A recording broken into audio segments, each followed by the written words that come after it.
Amis et fans de Livio Empire, vous m'avez beaucoup manqué. Oui, c'était juste un week-end, mais vous m'avez énormément manqué.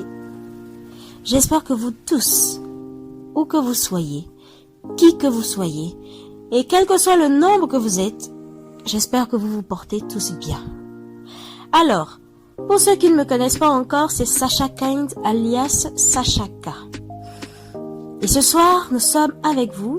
L'équipe Livio Empire est encore avec vous pour la rubrique feuilleton, avec un feuilleton que nous avons entamé la semaine passée. Vous vous en rappelez? Eh bien sinon, on se rejoint dans quelques instants pour la rubrique feuilleton. Alors, commençons. Piège du destin de Yao Kumonji Midorun. Chapitre 5. L'euphorie. Partie 1. Le temps passe et la grossesse se fait remarquer. Senam va à sa consultation prénatale. Madame, comme toujours, le bébé se porte bien. Mais il y a un petit dérangement à votre niveau qui pourrait avoir de répercussions lors de l'accouchement, dit le docteur après ses examens. Senam s'affole, devient anxieuse et soudain... De quoi parlez-vous, docteur? Ne vous mettez pas dans cet état quand même. Lui redit posément pour l'apaiser le docteur avant de poursuivre. Vous ne vous donnez pas du repos, ce qui affecte votre organisme dans votre état actuel. Il vous faut donc éviter certains travaux, surtout la lessive, le port d'objets un peu pesants. Mais docteur, je me sens parfaitement bien sans me lasser de ces petits travaux que je suis censée faire. Madame, oui, apparemment, vous allez bien. Vous n'avez rien, mais ce n'est pas le cas pour votre bien et surtout pour votre bébé. Vous êtes obligé de suivre les consignes de la médecine. N'y a-t-il pas de prescription pour remédier à ce déséquilibre, s'il vous plaît? Bien sûr que je vais vous prescrire des produits à prendre. Toutefois, il est impératif ce que je vous dis. Je vais en discuter aussi personnellement avec votre mari. Compris, docteur. Je ferai tout ce qu'il faut pour mon enfant. Mon mari tient beaucoup à ce bébé et je ne voudrais pas qu'il soit frustré par cette nouvelle. Pas d'inquiétude, madame. Je vais m'en charger. Vous faites juste ce que la médecine vous prescrit comme recommandation. Merci beaucoup, docteur. De rien, madame. Je crois que maintenant, vous pouvez même disposer. Et aussi, vous devez éviter le volant. Je remettrai la prescription pharmaceutique à votre mari, si ça ne vous dérange pas. Oh, pas de problème. Puisque vous devez le rencontrer et lui parler de tout, vous pouvez lui remettre aussi l'ordonnance. Bonne journée, docteur. Bonne journée, madame, et prenez bien soin de vous. Il se donne la main et Senam quitte le bureau. Toujours très belle avec sa grossesse qui lui confère aussi élégance encore. Elle est habillée en robe bleu marine, arborant un sac blanc assorti avec ses chaussures plates. Ses cheveux afro naturels sont encore très brillants, comme elle sait bien leur donner de soin. Après discussion entre Senam et son mari, Seignon, suite aux recommandations du docteur, Senam accepte finalement d'avoir une domestique.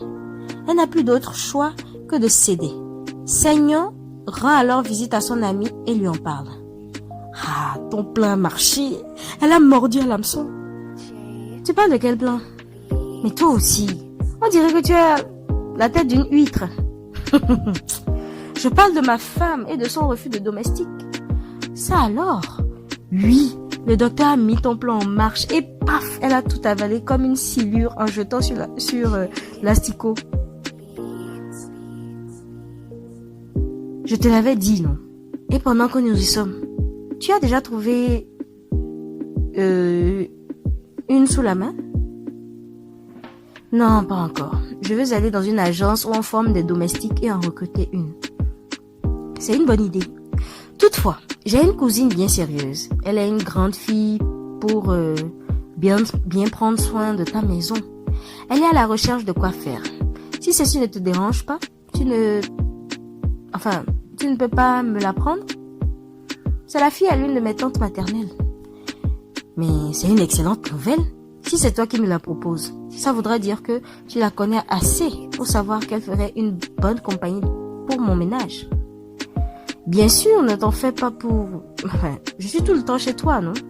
Elle sera sous contrôle. Parfait. Tu ne l'amènes quand? Je voudrais qu'elle vienne le plus tôt possible. C'est bon. Je vais la rencontrer pour toi ce soir même. Et dès demain, elle pourra être là. Je compte sur toi, mon frère. Maintenant, rentre et sors quelque chose du bistrot. Nous allons nous mettre sur la langue. Mais pas d'alcool surtout, comme d'hab. Une voiture klaxonne au portail de Seignon. Le gardien va ouvrir. C'est Seignon qui rentre. Il gare sa voiture dans la cour et sort. Une jeune fille l'accompagne. La domestique qui lui est proposée par son ami. Ils rentrent tous les deux à l'intérieur. Senam est au salon devant la télé. « Bonne arrivée, mon amour », dit-elle en se levant pour lui prendre son sac. « Merci, ma lumière. Tu m'as manqué toute la journée, tu ne sais à quel point. Et toi, plus, chérie.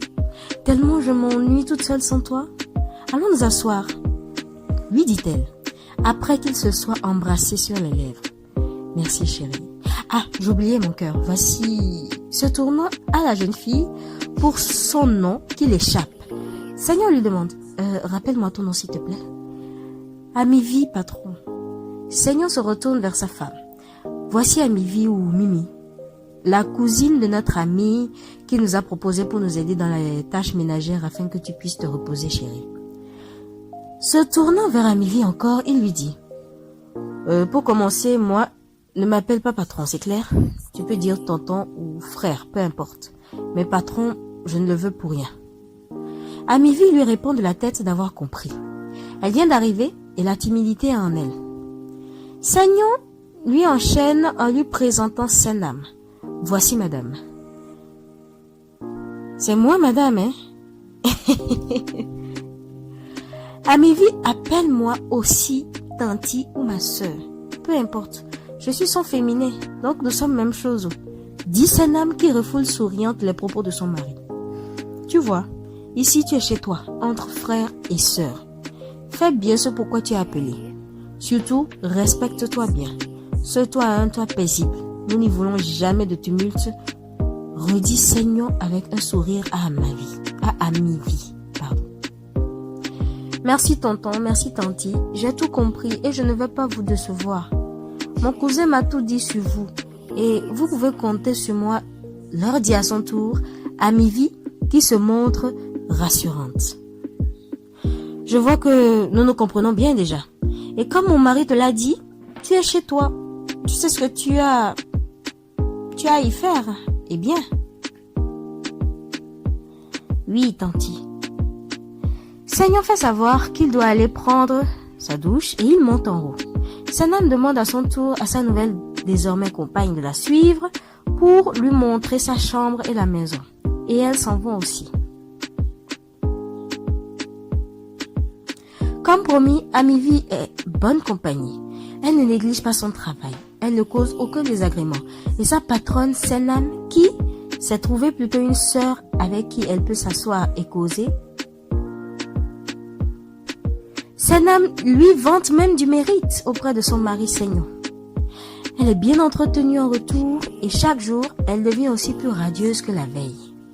Quand le couple passe à table, elle est à table avec eux en famille. Elle n'est jamais mise à l'écart.